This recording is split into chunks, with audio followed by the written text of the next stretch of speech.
경제신문 읽어주는 여자 2020년 3월 17일 화요일 경제뉴스 1. 한은 기컷의 국고채 금리 일제히 하락. 국고채 금리가 일제히 하락했다. 1년물 금리는 역대 최저 수준인 0%대로 접어들었습니다. 한국은행이 기준금리를 0%대로 정격 인하해서입니다. 17일 서울 채권시장에서 3년 만기 국고채 금리는 전 거래일보다 6.9bp 내린 연 1.030%의 장을 마쳤습니다. 1년물 금리는 3.9bp 하락한 연 0.981%에 마감했습니다. 종가 기준으로 1년물 금리가 0%대로 떨어진 것은 처음입니다. 2. 한진칼 3자 연합 자본시장법 위반했다. 핵심 쟁점은 반도건설의 허위 공시 의혹입니다. 즉, 한진칼 경영에 참여할 뜻을 갖고 있으면서도 이를 숨기고 단순 투자라고 지분 보유 목적을 공시했느냐는 점입니다. 앞서 반도건설은 대호개발 등 계열사를 통해 지난해 8월부터 한진칼 지분을 장내 매수했습니다. 지난해 10월과 12월 두 차례 지분 보유 공시를 했고 당시 지분 보유 목적은 단순 투자라고 밝혔습니다.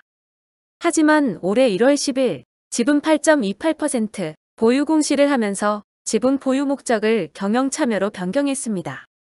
3. 서스틴베스트 조원태 한진칼 사내이사 연임 반대. 의결권 자문사인 서스틴베스트가 조원태 한진그룹 회장의 한진칼 사내이사 재선임 안건에 대해 반대를 권고했습니다. 앞서 기업지 배구조원은 최근 고객사에 발송한 한진칼 주주총회 의원 보고서에서 이사회 안위보다 기업의 장기적인 주주가치 제고에 부합하는 것으로 판단해 찬성 투표를 권고한다면서 조 회장의 연임에 찬성을 권고했습니다. 3자 연합은 조 회장의 사내이사 재선임을 반대하면서 자체적으로 7명의 이사 후보를 추천해 주총에서 표 대결을 예고하고 있습니다. 4. 지난해 보험사 순이익 5.3조. 금융위기 이후 최소. 지난해 보험사들이 벌어들인 수익이 10년 만에 가장 적은 수준으로 나타났습니다. 금융감독원은 지난해 국내 보험사들의 순이익이 5조 3,367억 원을 기록했다고 밝혔습니다. 이는 전년에 비해 26.8%, 1조 9,496억 원 감소한 수치로 2009년 이후 가장 적습니다. 자동차 보험과 실손 의료보험 적자폭이 커진 데 따른 것입니다. 코로나19 확산에 따른 영업 위축과 저금리까지 겹치면서 앞으로 수익성에도 적신호가 켜졌습니다. 5. 국토부 분양가 상한제 3개월 연기 가닥. 국토교통부가 오는 4월 29일 시행 예정인 민간택지 분양가 상한제를 최소 3개월 연기하는 방향으로 가닥을 잡았습니다. 코로나19 확산 우려로 수백 명이 모이는 재건축 재개발 조합 총회가 불가능하다고 판단해서입니다. 일부 재건축 재개발 조합이 분양가 상한제를 피하기 위해 조합 총회를 강행했었습니다. 6. 포스코건설 업계 최초 최저가 낙찰제 폐지. 포스코건설이 국내 건설사 최초로 중소기업 간의 출혈 경쟁을 불러온 최저가 낙찰제를 폐지하겠다고 17일 밝혔습니다. 포스코건설은 중소기업이 합리적인 수익을 확보할 수 있도록 최저가 낙찰제를 폐지하고 저가 제한 기준 금액을 설정키로 했습니다. 그동안 공정성이 가장 높다고 평가되어 산업계 전반적으로 활용되어 온 최저가 낙찰제는 중소기업들의 저가 수주 경쟁을 유발해 수익성 악화의 원인 중 하나로 지목되어 왔습니다. 7. 금감원 금융시장 급변 대응. 1일 점검체제 운영. 금융감독원이 원장이나 수석 부원장이 주재하는 1일 점검체제를 운영합니다. 윤석헌 금융감독원장은 17일 원장 주재로 열린 원내 임원회의에서 신종 코로나 바이러스 감염증으로 인한 금융시장 급변에 대한 대응 강화를 당부하며 이같이 밝혔습니다. 윤 원장은 위험 요인 상시 점검, 즉각 대응을 위해 시장 불안 진전 시까지 원장이나 수석 부원장이 주재하는 1일 점검체제를 운영토록 지시했습니다. 8. 정부 실물 금융 복합 위기 직면. 신용경색 막고 시장 안정 조치.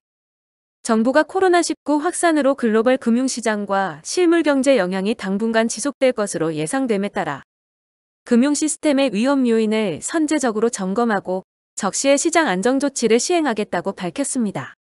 김용범 기획재정부 1차관은 국내 금융시장이 글로벌 금융시장 변동에 민감하게 반응해왔으나 우리 경제의 양호한 펀더멘털과 경제 대응 여력, 과거보다 크게 개선된 견고한 금융 시스템 등을 감안한다면 과도하게 불안해할 필요가 없다고 강조했습니다.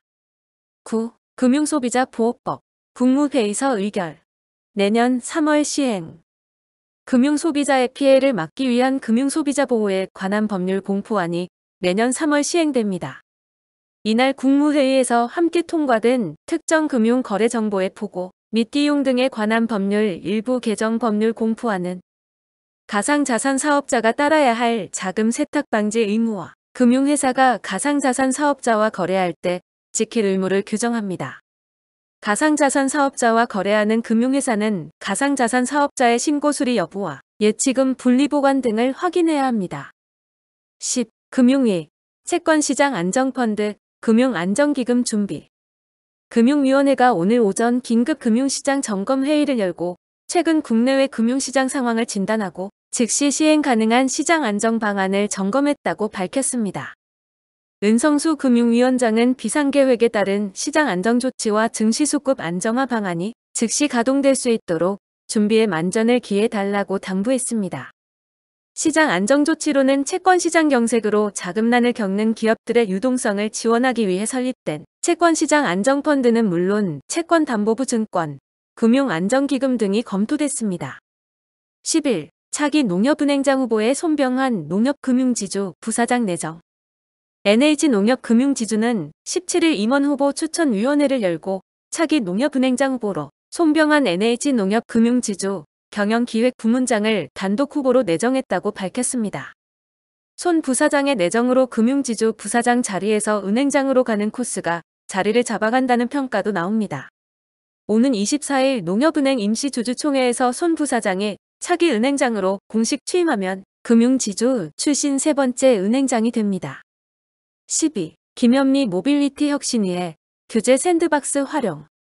김현미 장관은 1962년에 모태가 만들어진 여객자동차법이 낡은 틀을 벗고 혁신의 제도적 기반으로 거듭난 만큼 국민이 다양한 모빌리티 플랫폼 서비스를 빨리 체감할 수 있도록 속도를 내달라고 주문했습니다. 이 자리에서 김 장관은 규제 샌드박스 제도를 활용해 개정법 시행 전이라도 다양한 서비스를 우선 출시할 수 있도록 지원하고 초기 스타트업에 대해서는 플랫폼 운송사업 기여금도 감면하는 등 플랫폼 사업을 활성화해 나갈 것이라고 밝혔습니다. 아울러 택시에 대해서도 모빌리티 혁신의 당당한 주역이 될 수 있도록 불필요한 규제를 과감히 개선하는 등 지원을 아끼지 않을 방침입니다. 13. 삼성전자 FHD 영화 저장에 4초 스마트폰 내장 메모리 양산. 삼성전자가 기존보다 3배 빨라진 스마트폰 내장 메모리 양산에 돌입했습니다. 100GB의 데이터를 새 스마트폰으로 옮길 때 기존 메모리 탑재폰은 4분 이상 시간이 걸렸지만 UFS 3.21 탑재폰은 약 1분 30초면 가능합니다. 삼성전자는 512GB, 256GB, 128GB 세 가지 용량으로 구성된 UFS 3.1의 제품 라인업으로 올해 플래그십 스마트폰 메모리 시장을 공략한다는 계획입니다. 14. 6월까지 마스크 멜트 블로움 필터 무관세 수입 조치. 개정안에 따르면 정부는 수수용 보건용 마스크의 관세를 현행 10%에서 0%로 마스크 생산 핵심 원자재인 멜트 블로움 필터 관세를 8%에서 0%로 내립니다. 한편 지난 9일 홍남기 부총리 겸 기획재정부 장관 주재 마스크 생산 현장 간담회에서 업체들은 원자재 수급의 어려움과 멜트 블로움 필터 수입 필요성 등을 제기했습니다. 15. 카카오뱅크, 윤호영 단독 대표 체제로. 윤호영 카카오뱅크가 대표가 단독 대표로 카카오뱅크를 이끌어가게 됐습니다. 윤 대표는 지난 1월 말 이용호 전 공동대표이사의 사임 이후 카카오뱅크를 이끌어오고 있습니다.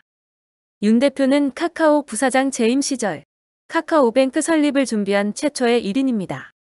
윤호영 대표는 올해부터는 서비스의 확장과 강화된 고객 경험으로 모바일 금융 하면 카카오뱅크를 떠올릴 수 있는 카뱅퍼스트를 구현하겠다고 밝혔습니다.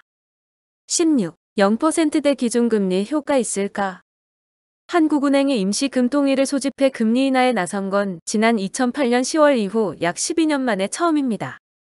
한은의 이번 금리 인하가 경기 부양 효과를 낼 수 있을지 여부에 대해서는 의견이 분분합니다. 한은의 이번 빅컷으로 추가 금리 인하 카드가 소진된 것 아니냐는 지적도 나옵니다. 부동산 시장으로의 자금 쏠림 등 금융 불균형은 한은이 금리 인하를 주저해온 이유 중 하나이기도 합니다. 하지만 한은은 이번 금리 인하에 따른 집값 상승은 제한적일 수 있다고 분석했습니다. 17. 국토부 스마트시티 예비 창업가에 1억 원 지원. 국토교통부는 내달 20일까지 4차 산업혁명 스마트시티 분야 창업사업화 지원 공모를 시행한다고 17일 밝혔습니다. 올해에는 지난해와 달리 신청자의 나이 제한을 없애 중장년층에게도 창업 기회의 폭을 넓혔습니다. 창업 성과물이 실제 판매로 이어지도록 국제행사에 전시 공간을 제공하고 솔루션 수요자와 공급자 간 온라인 솔루션 마켓에도 참여할 기회를 부여합니다. 사업 참가 희망자는 사업계획서를 작성해 내달 20일까지 온라인으로 신청하면 됩니다. 18. 영구임대주택 임대료 6개월 납부 유예. 정부가 코로나19로 어려움을 겪는 취약계층을 보호하기 위해 영구임대주택 입주자가 내야 할 임대료를 6개월간 유예하기로 했습니다. 대구 경북 지역 공공임대주택 입주자들에겐 임대료를 3개월간 절반만 받습니다.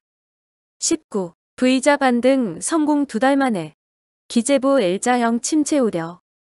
정부가 연초 자신했던 V자형 경기 회복이 사실상 어려워지고 최악의 경우 L자형 경기 침체에 빠져들 가능성을 처음으로 언급했습니다. 김용범 기획재정부 1차관은 코로나19가 사상 초유의 글로벌 감염 사태로 확산되고 있다며 코로나19로 경제활동이 크게 위축됨에 따라 세계 경제 충격은 우려를 넘어 기정사실화됐다고 말했습니다.